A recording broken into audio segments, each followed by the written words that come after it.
Utility Best Practices for EV Infrastructure Deployment is a new report that was recently published by the Smart Electric Power Alliance, and I've been reviewing it today.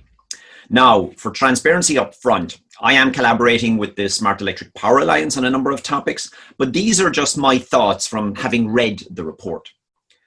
Now, the report itself is 56 pages, and it really does get into a lot of the gory details of best practices from many of their members based on what worked and what didn't work for them. So there's a bunch of case studies in there from the likes of Portland General Electric, National Grid, the Orlando Utilities Commission, Austin Energy, and Southern California Edison. And whether you're in early stage or intermediate stage or late stage, it goes through a lot of the fun and games that these companies went through and what worked, what didn't, and their recommendations. So what jumped out for me?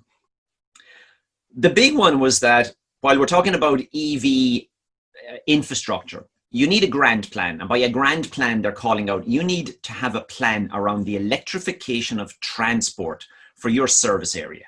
Now that includes your own fleets, your commercial customers, your residential, but you need an electrification of transportation plan. You don't want an EV charging plan.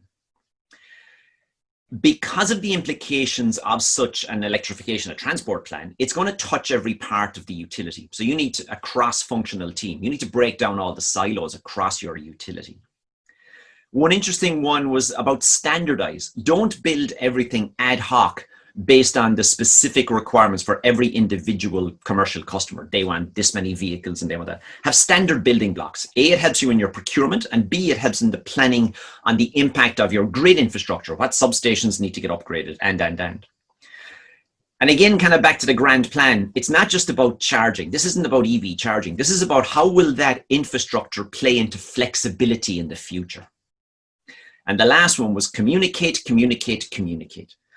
You got to communicate internally with all your stakeholders, with all your customers, commercial, residential. Communicate, communicate, communicate.